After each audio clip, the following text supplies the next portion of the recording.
Greetings. Thank you everyone for joining us this somewhat drizzly pre-bedlam afternoon. My name is Mary Larson and I'm the Associate Dean for Special Collections here at the OSU Library. I'm currently standing in for Sarah Milligan, the head of the Oklahoma Oral History Research Program, or the OOHRP, who was unable to be here today. But we're here this afternoon to learn a little bit more about the Oklahoma Oral History Research Program's Cowboys in Every County project, initiated in 2015 to help celebrate OSU's 125th anniversary. Cowboys in Every County was originally proposed by Juliana Nicolasian, one of the library faculty members you'll be hearing from later on, but it was definitely a departmental team effort. The idea was to interview at least one OSU alumnus from each of the 77 counties in the state of Oklahoma, with the goal of providing oral history coverage of alumni that was both broad and deep. Prior to the beginning of the Cowboys in Every County project, we had over 300 interviews with OSU alums, but many of those were focused around particular subjects in the university's history. So, for example, 50th anniversary classes, particular colleges or dormitories, or those people who had been pioneers in various ways. Cowboys in Every County, or CEC for short, was a different approach to collecting these alumni oral histories.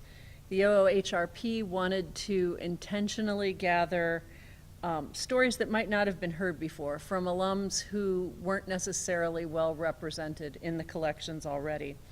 They planned to add a very diverse group of voices to the collections, with alumni who were recent graduates as well as longtime university supporters, people who came from both metropolitan areas and rural areas all over the state, and folks who had degrees from a wide range of departments and colleges, either as undergraduates or graduate students.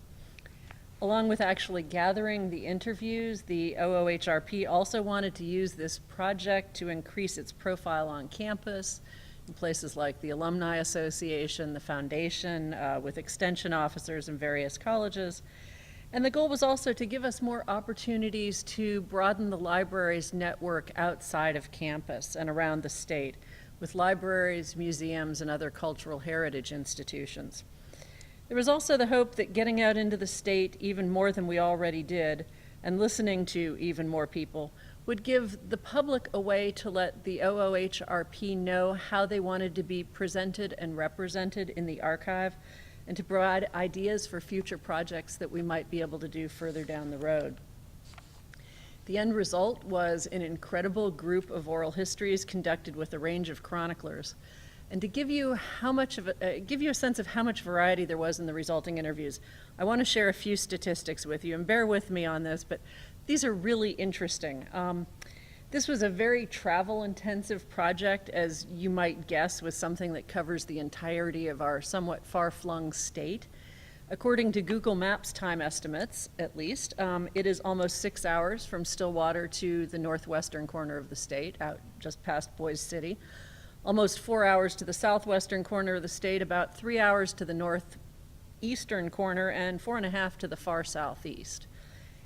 In the course of their travels, interviewers logged 21,826 miles. In all of that time, there was only one flat tire, but of course, as you can anticipate, it did occur in a rural area on a dirt road far from a main drag. So, as with all flat tires. The furthest round trip was 640 miles, and while we're all aware, I think, of the size of our metro areas in the state, we have a lot of wonderful small rural communities, and the smallest town visited for this project had a population of 56 souls. There were 85 interviews done by 4 faculty members, those being Sarah Milligan, Tanya Fincham, Juliana Nicolasian, and Julie Pearson-Little. 5 student co-interviewers also traveled along on some of the trips, and I believe Juliana is going to be talking a little more about that component later on. Working on the back end of the interviews with the transcription, processing, and editing, all of which takes a great deal of time, we had a number of the faculty mentioned previously, as well as our staff members, including our senior editor, Mickey White, and Emily Hull, who also worked as an editor on this project. Is Emily here today? No, okay. Wave your hand, Mickey. A total of 12 student employees also contributed to the project in alphabetical order. We had Stephanie Burson, Dakota Davis, Tricia Gerlitz, Clara Gomez Moran, Lauren Gray, Laurel Hennigan, Anna McDougall, Jenna Neese, Tara Sanders, Christina Schrantz, Rosalie Swingle, and Madison Warlock, and they all contributed their talents to the project over the course of about a year and a half. So out of 108 nominations received, the OOHRP conducted 85 interviews covering 77 counties. There were almost 7,000 interview minutes recorded, or about 115 hours.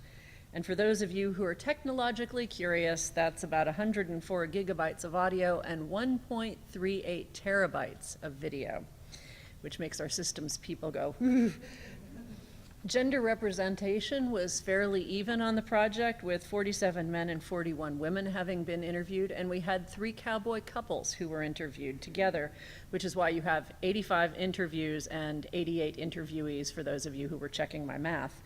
I believe the youngest chronicler was 26 and the oldest was 98. So their recollections actually cover a pretty large span of OSU's history. There were 43 majors represented from the full range of colleges, and for those of you who might be wondering, the most interviewees were from Kasner, with 26 total. Along with the oral histories that were being collected, our intrepid interviewers were taking photographs and documenting their travels through a travel blog, which had over 5,500 page views and more than 2,600 individual visitors. And these stats, I think, have a little age on them, so they've probably gone up since then. We're going to be having 3 of the OOHRP's faculty members talking about different aspects of the project this afternoon. Tanya Fincham will be starting us off, discussing how alumni chose to come to OSU. And she'll be followed by Julie Pearson-Little, who will be addressing how alumni use their OSU degrees to serve their communities. And finally, we'll close with Juliana Nicolasian, a just recently former OOHRP faculty member who's now the Assistant Department Head in DRDS, Digital Resources and Discovery Services. She'll be talking about the future OSU alums who were involved in the project.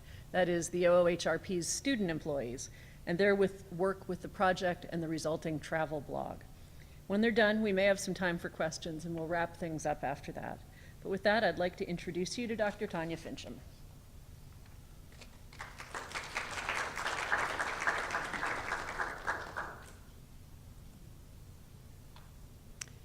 This is just to give you an idea of all the counties in the state, from Ottawa to Cimarron. I made that distance not in all one day, so don't freak out over that. So we're going to start out west in good old Texas County. A long trip. It took a good part. You rose with the sun and you didn't get home until way dark. We interviewed we were supposed to interview our person there, but we got there and he had an emergency, so we didn't get to interview him. He actually came to us a couple of weeks later. But Texas County, we learned, is the pork capital of Oklahoma, really.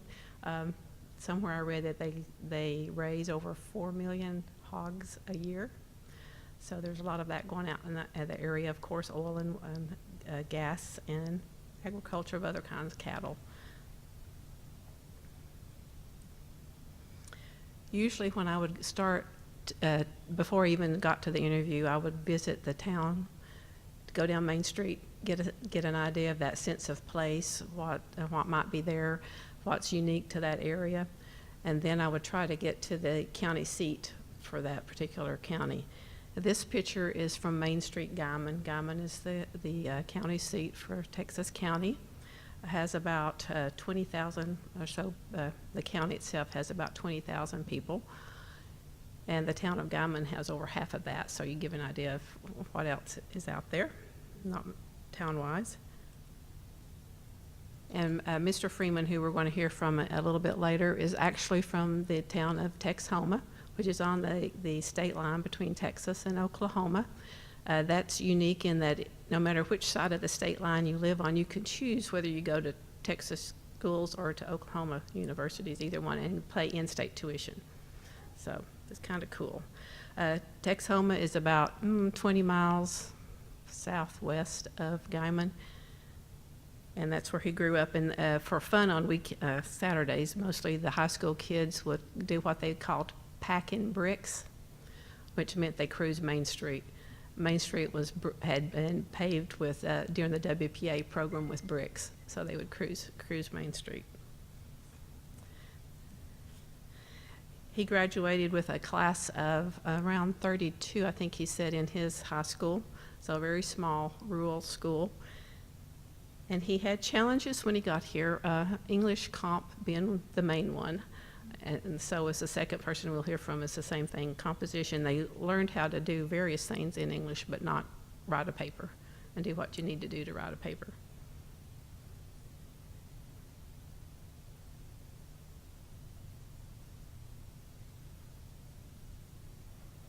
Well, did you have to work while you were in college? That's funny you ask. My first semester here, my dad's instructions were, when you need money, you call Sidna, she took care of the books at the office, and Sidna will deposit what you need into your account. Well, that's a pretty nice deal. I kind of thought, yeah. So I called in quite frequently my first semester. And when the semester was over with, my dad called, well, I was home for Christmas. And he said, you know, cowboy, I went through how much you spent last semester. That's going to change. Here's what you get every month from the next semester. And that's just what's going to have to work for you. He was pretty good at that. And I really think he did that on purpose. I truly think he knew that you don't give a kid an open checkbook and I would abuse it. And he taught me a lesson right there. There's, a little trust involved there, and this is what happens when you don't hold your end. He's like that. So he gave us X dollars, I don't remember what it was, but what I noticed is I had enough money to pay for my books, my tuition. I had to kind of plan for it because I was getting money by the month, and when that bill came up, I didn't get that much money. I had to kind of put some of it back to pay those things. So I learned kind of how to budget out of that. And then I could buy my food. There wasn't any beer money left over by the time, and pay my rent and utilities. And there wasn't anything left over after that. And, you sure couldn't cheat on the food. I was still young and skinny as a beanpole and had an appetite, young boys are, but I did go through a month where I ate nothing but macaroni and cheese, and for the special part, you got to throw a tune in with macaroni and cheese, but overspent and didn't have the money, so that's what you ate for a month. But so I did go to work, and I started filling in for a couple of guys I was living with, some sig outs, that as a houseboy at the sorority houses. And when they couldn't get there, had to study, or didn't want to, they'd recruit me to fill in for them. And that's a pretty good gig back then because you didn't get paid anything, but you got free food. And the girls at the sorority houses took pretty good care of you. They'd take you out to happy hour, once a week, some places once a month, other places when they had parties. Somebody didn't have a date, you were always available to go with them, and you got to meet lots of girls, and all the things that were really important to me back then. So I found a full-time house working in the kitchen at the sorority house, and that's how I got my food paid for. So now I have money left over to kick your heels up a little bit. He goes on to say that he learned really quick that you choose a sorority house with the best cook, not necessarily with the prettiest girls, which he did first. He's actually the Freemans in that area own and operate Anchor D Ranch and Anchor D Bank, and he runs the bank, and these two brothers run the ranch. He's the youngest of the three brothers, and the two older ones came to OSU as well. And so he didn't want to stay close to home and go to the university that's close there to him, because he would have to go home and work on weekends, and he didn't want to do that. So he comes to Stillwater. And he also explained he has 3 children, and they all came to OSU as well and graduated. He did not use the same tactic his father did with the budget, though he had them sit down before they came and do a budget with him. And they reviewed that, you know, every so often to make sure they were still on track too.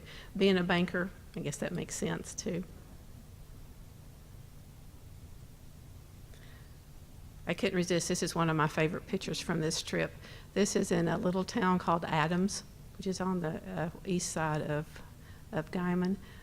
It's actually on the National Register. It was built in 1926 and on the register in 1983. And that particular town's not very big at all. Not very big at all. Reminds me of Harry Potter. Okay, next we'll come east a little bit to Woods County. It's a little bit smaller, similar agriculture-based oil and gas and things like that.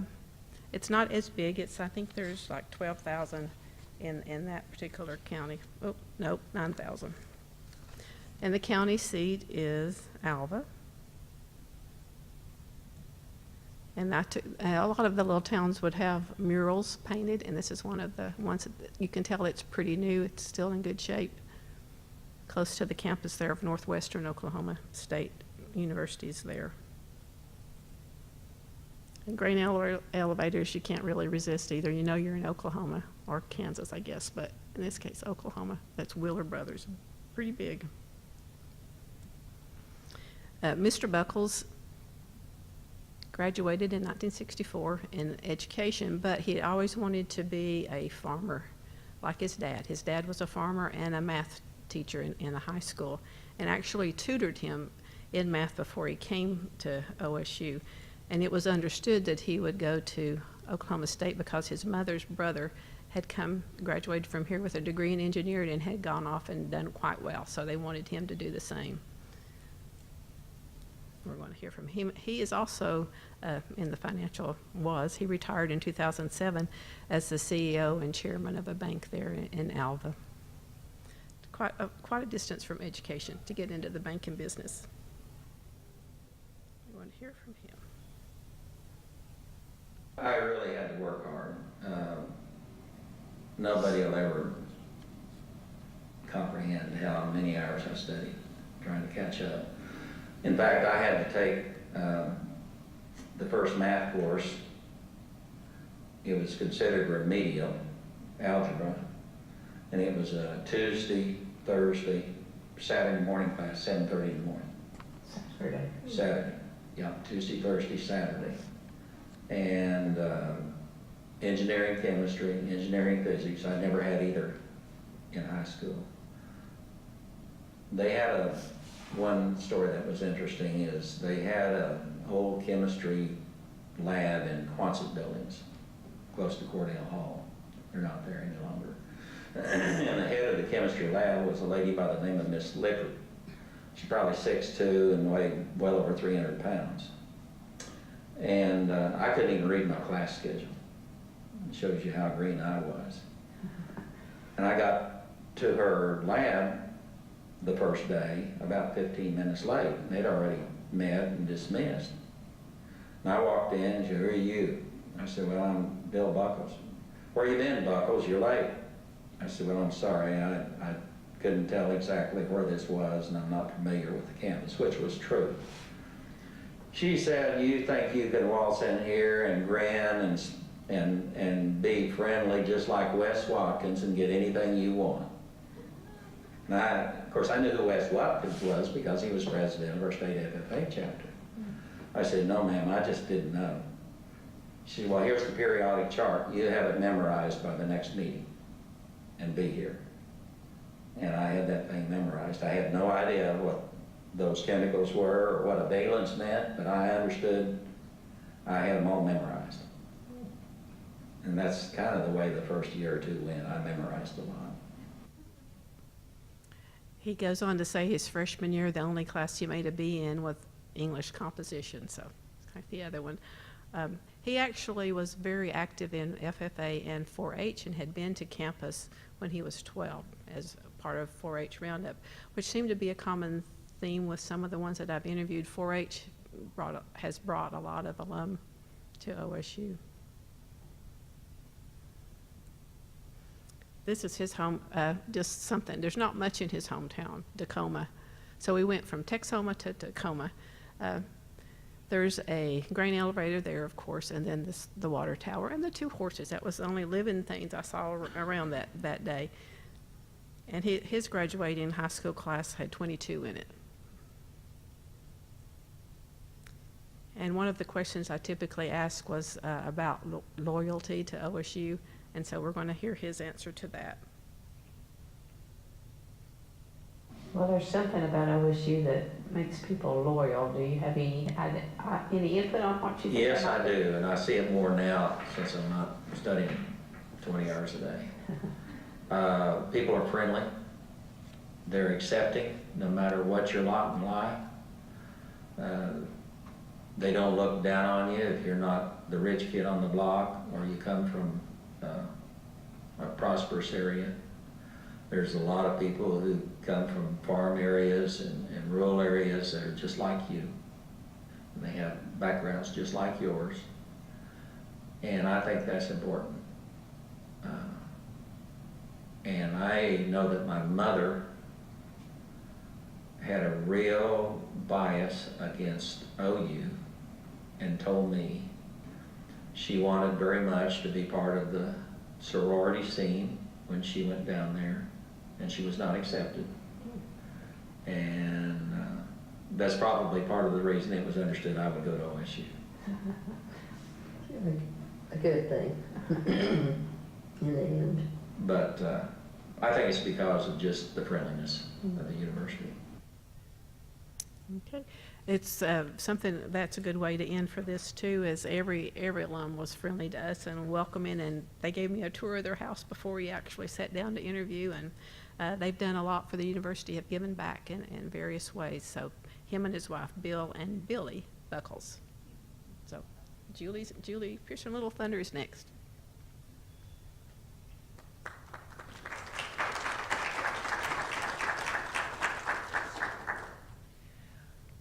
Well, everybody sort of echoed the same sentiments as Tanya's interviewees did where I was concerned. They really emphasized the friendliness of the campus and how much they felt welcome here.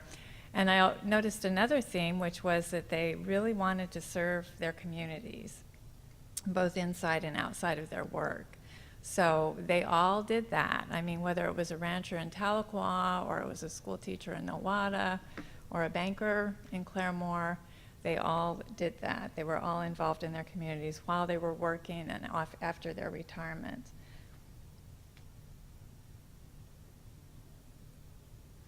One of the highlights of my interview trips was going to Osage County. That's the home of Osage Nation, and one of the big attractions up there is the Tallgrass Prairie. It's 11,000 acres of beautiful open land, blue stem grass, other indigenous plants, and lots of animals, lots of buffalo herds. If you haven't been there, you really need to do that.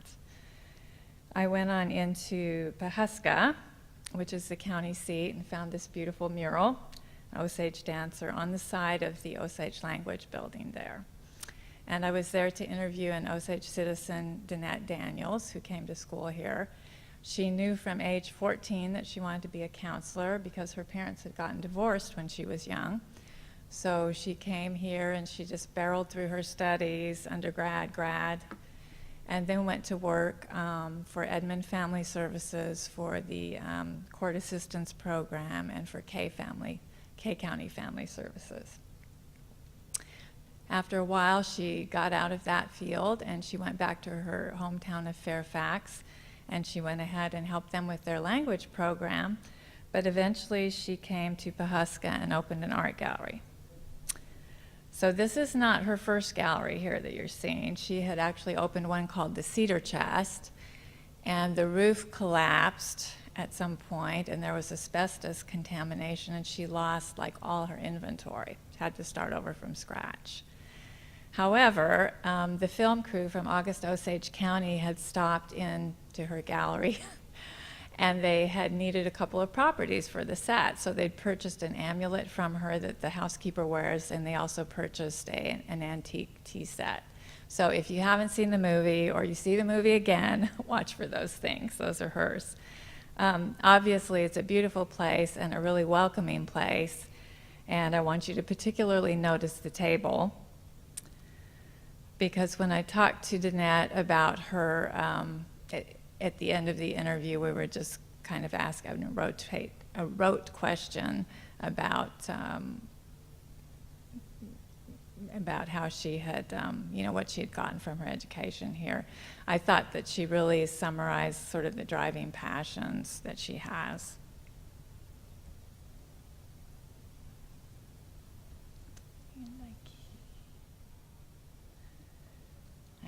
I think I can get put up my glasses here. Looking for the arrow here. Oh, there we go. What advice would you give to OSU students today?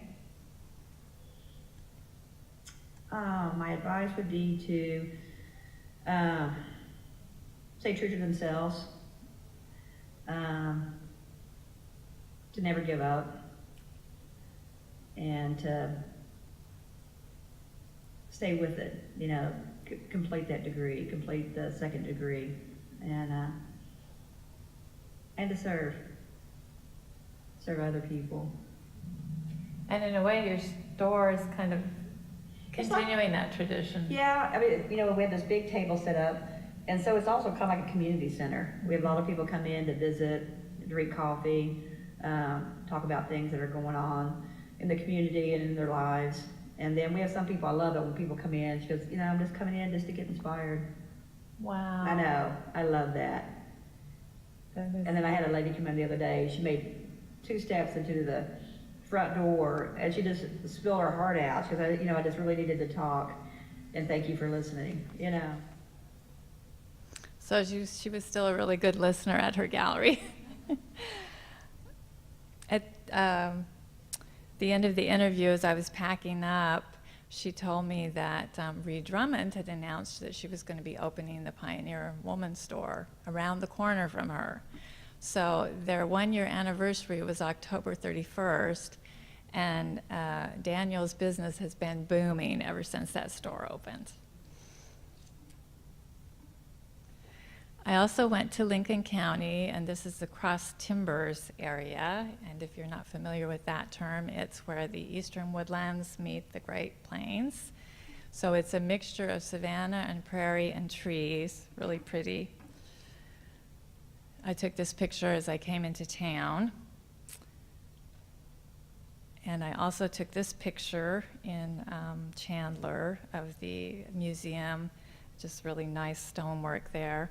I went to Chandler to interview a veterinarian named Nancy Johnson. Johnson is from California originally. She went to school at Vassar, and she met her husband back east.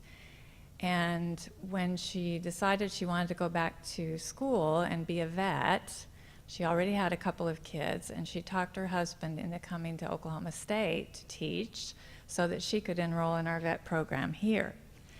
And most of her interview was really focused on the challenges of being a woman student, particularly an older woman student who already had a family. In fact, she was pregnant during her studies here, and had to have a C-section, and they cut her some slack and let her walk, graduate with her degree, walk, and come back and do 6 weeks, I think, of equine medicine or whatever she had to catch up on. But she talks about that in this, in her interview, and she also talks in this little clip about the fact that she ran into challenges in Chandler. She decided on Lincoln County for her practice because the male vet there, Dr. Balanci, was retiring, so that would be a good place. They didn't have a vet. And when she went to the bank to apply for a loan, they told her her husband was going to have to co-sign for her because the banker just couldn't wrap his head around the fact that a woman could be in business by herself.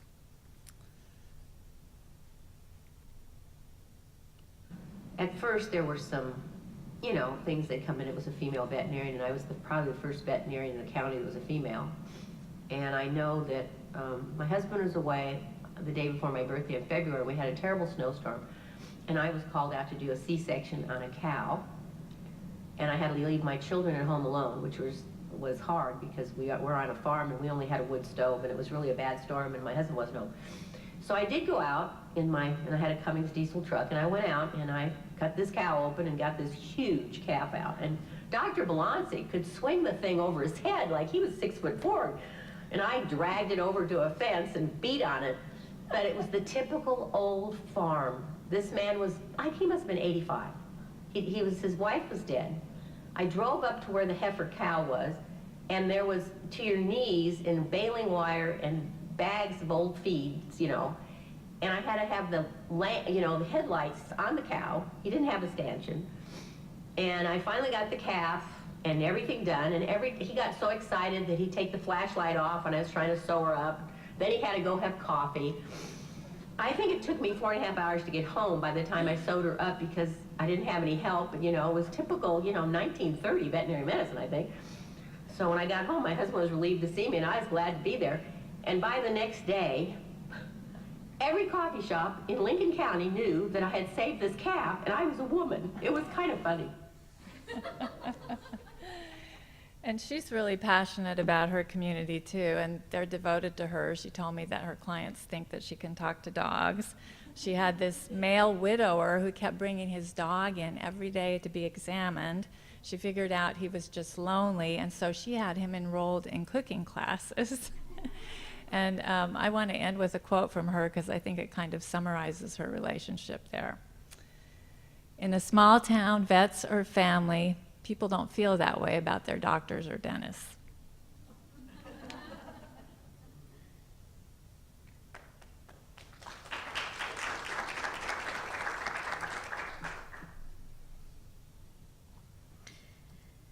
So I'm going to talk a little bit about student involvement, which was very important in this project. With Cowboys in every county, we wanted this project to have a strong student component. Students who work for the OHRP are vital in transcription and editing on a daily basis, but this was the perfect opportunity to tap into our team of student workers, our transcribers, our editors, and involve them in learning more about oral history as a methodology, and also engage in collecting field research. Additionally, we hired student interns along the way who also joined us on the road and were instrumental in creating content for our travel blog. You can find that at cowboys.library.okstate.edu. And I want to highlight just a few things that stick out in my mind from the students.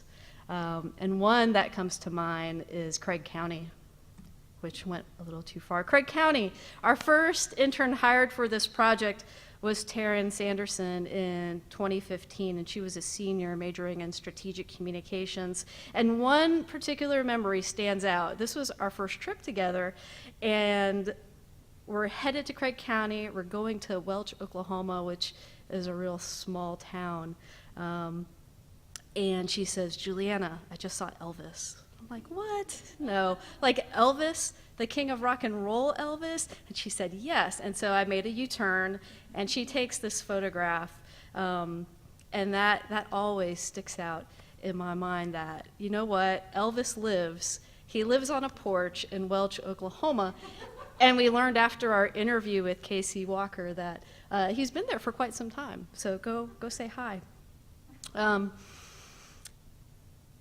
Ontotoc County, longtime OHRP student transcriber Jenna Neese, who at the time was a senior majoring in English, joined me on the road for a visit to Ontotoc County. And we were on our way to Ada, the county seat, home of East Central University, headquarters of the Chickasaw Nation, and home of OSU alum Jenny Seipert. Jenny's grandparents worked for OSU, and she had fond memories of visiting campus as a little girl. Both of her parents also attended school in Stillwater, and there is no doubt that her blood runs orange. And on our way to Ada, this was the perfect time for me to have a little chat with the students and talk about all things oral history, but I wanted to give Jenna a heads up about something I was going to do. There was a potential question I really wanted to ask Jenny about, and I didn't want Jenna to be thrown off guard, and I wanted to explain to her what my line of thinking was and my rationale behind it. And it was because with Cowboys in Every County, this was a nomination process, so people anywhere could nominate a potential interviewee, and Jenny's husband nominated her for this project. And when I play the clip, you'll understand why. I'm just going to play it, and you'll understand what he included in her nomination. In your nomination for this oral history project, which your husband sent to us, he mentioned your mother's funeral. Oh, well, yeah, we had that too. Could you talk a little bit about it? Sure. My mom died about 7 months ago now. It was November of last year, of 14. And my sister and I were in Ardmore. Mom lived in Ardmore. My sister and I were in Ardmore, and we actually know real well the funeral director, because the funeral director and my father were at A&M at the same time together. So I've known the family for a long time. And so his son was showing us caskets. And of course, mother is my grandparents, and then so her parents, and then her are part of the reason why we're all so strong in Oklahoma State.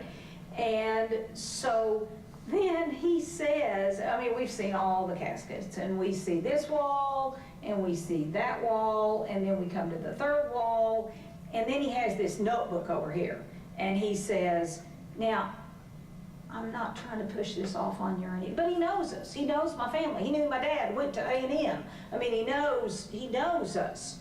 He said, I'm not trying to tell you need to do this, or he said, but there is a company in Oklahoma that makes these. And he turned to this page in this 3-ring notebook. Well, it's an orange, it's brighter than that pickup sitting outside. It is an orange casket.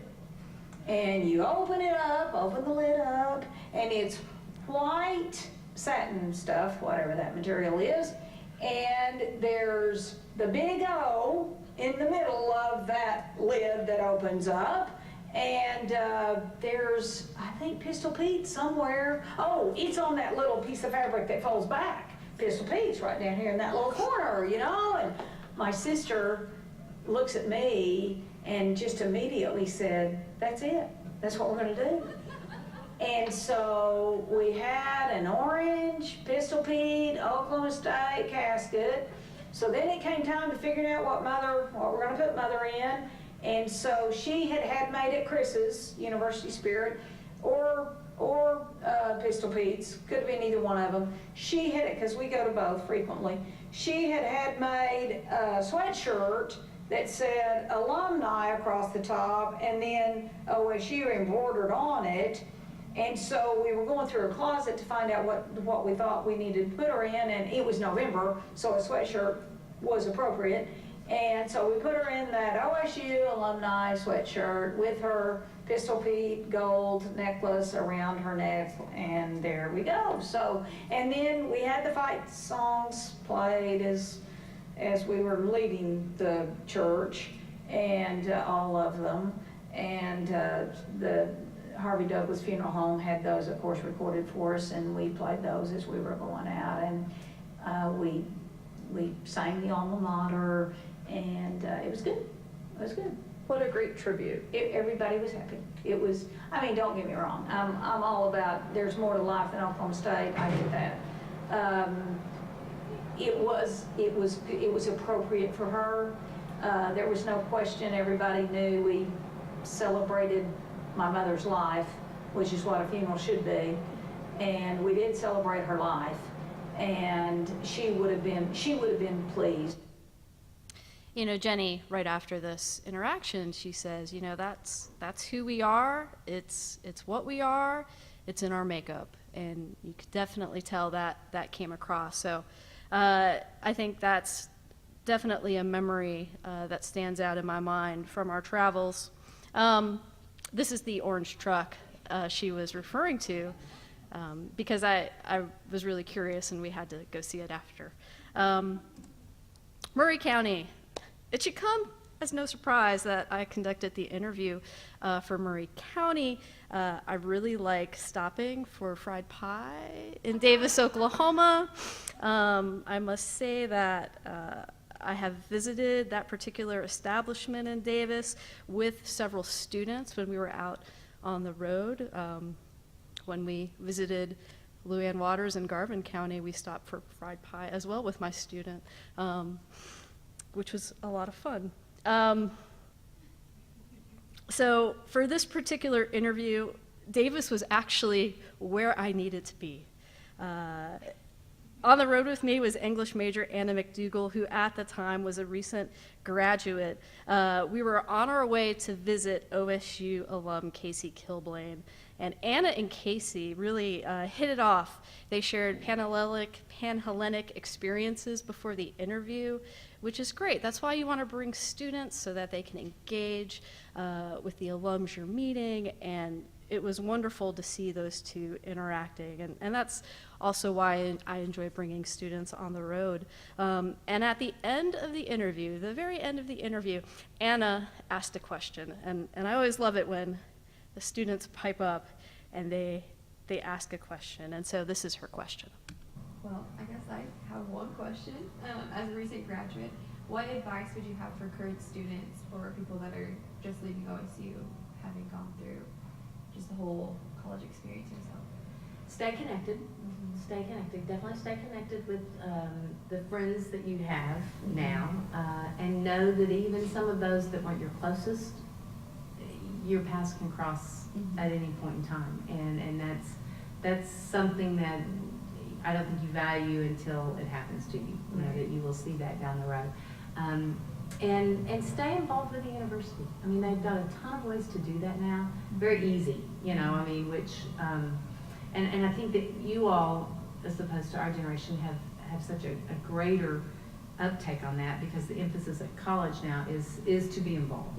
Don't just be involved in your one little group, but how can you be involved in other things on campus and explore that, and they encourage that, and they make it somewhat, it appears, it's a much easier and encouraged aspect now. And I think it's just to put it into your realm. It's a time in your life that you won't ever see again. And it's not to say it's the best time. Well, it's pretty darn good. And I hope it's not your best time, because there's still so much to look forward to. But it's one of those that you really do, it's your first beginning of independence without just being kicked out the door to cover everything on your own. You've been allowed to gradually get into this and find out what life is really going to be like.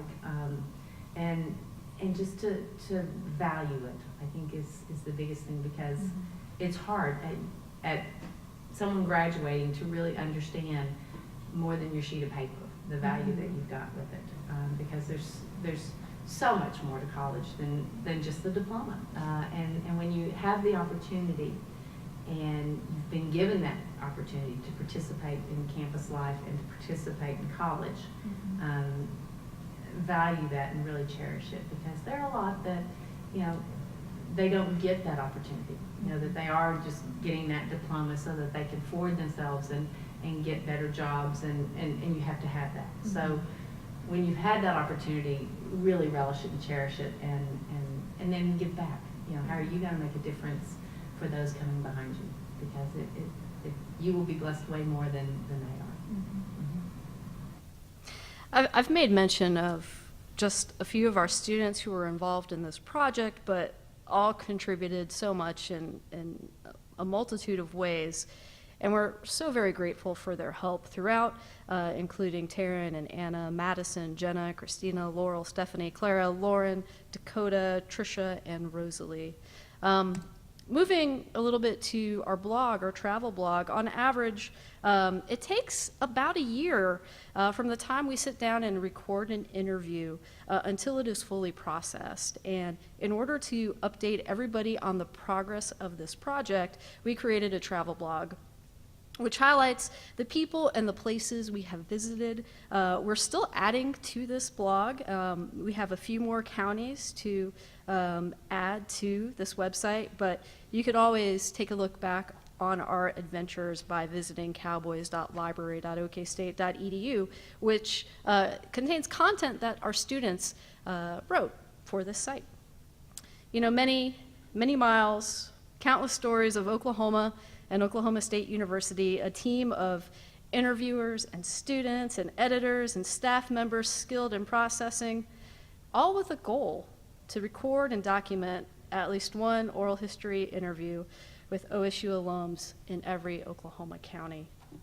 From one end of the state to the other, we've seen big city living and small town life and everything in between, folks from all walks of life with ties to Oklahoma State University. These memories, these adventures have made an impact on all of us who've worked on this project and will live on forever through the efforts of the OSU Library. We appreciate you coming out today for today's program, or if you're watching online via Facebook Live, we thank you for tuning in. And from all of us with the OHRP and OSU Library, thank you, and go Pokes.